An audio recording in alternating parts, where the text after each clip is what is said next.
Di hutan larung yang gelap dan sunyi, 5 mahasiswa tiba, hanya suara serangga malam dan desiran angin yang menemani langkah mereka. Di bawah naungan pohon besar dengan akar yang menjulur, mereka mendirikan tenda, mencari perlindungan dari kegelapan yang mengintai. Saat api unggun mulai meredup, sebuah suara misterius memecah kesunyian, menandakan awal dari serangkaian kejadian tak terduga. Di tengah pekatnya malam, bisikan menghantui, tolong, merayap melalui hutan larung, membangkitkan ketakutan purba. Dika, dengan senter di tangan, dengan putus asa menembus kegelapan, hanya menampakkan siluet pohon yang menyeramkan. Jeritan Mira yang menusuk memecah kesunyian saat matanya terpaku pada sosok mengerikan di kejauhan. Kehadirannya memancarkan teror yang murni. Sosok mengerikan muncul dari kegelapan, sangat tinggi dan kurus secara tidak wajar, dengan kulit biru pucat dan mulut yang robek mengerikan.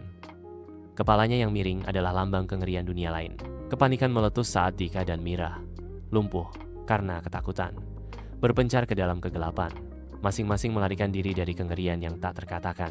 Rani dan Aldi yang terluka akibat pelarian mereka dari hutan, kini bergulat dengan gangguan mental yang menghantui. Rani, yang tersesat dalam dunia yang hanya bisa dia lihat, berbisik ke udara kosong, sebuah bukti mengerikan dari cobaan yang mereka alami.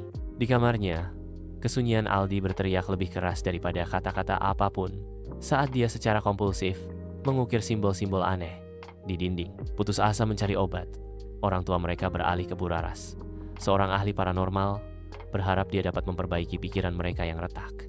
Buraras, dengan tatapan penuh pengertian, dengan lembut menggenggam tangan Aldi, merasakan secercah jiwanya masih terperangkap oleh entitas supernatural.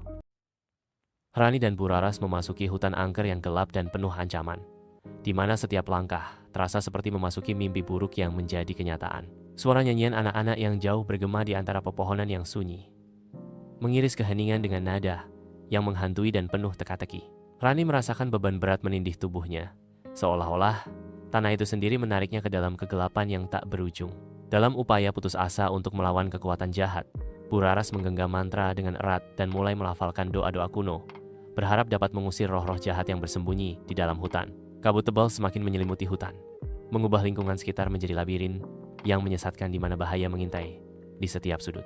Tatapan Rani tertuju pada makhluk purba itu, takluk pada kekuatan hipnotisnya, saat lagu anak-anak berubah menjadi paduan suara jeritan liar dan histeris.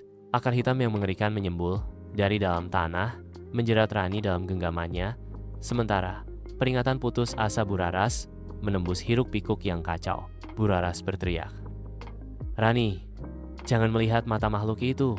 Terungkap bahwa sudah terlambat, karena Aldi yang sebelumnya diam, bergerak menuju pohon dengan mata kosong, boneka kekuatan kuno. Dari kedalaman bumi, muncullah makhluk kegelapan raksasa. Tubuhnya yang berlendir dan mata merah menyala menciptakan siluet yang mengerikan di tengah malam. Dalam suatu tindakan pembangkangan yang berani, Buraras terjun ke dalam jurang, mengacungkan keris yang berlumuran darah ayam. Suaranya bergema dengan kekuatan kuno. Bumi bergetar ketika cahaya yang menyilaukan meledak dari inti akar, diikuti oleh teriakan yang menghancurkan ketenangan malam.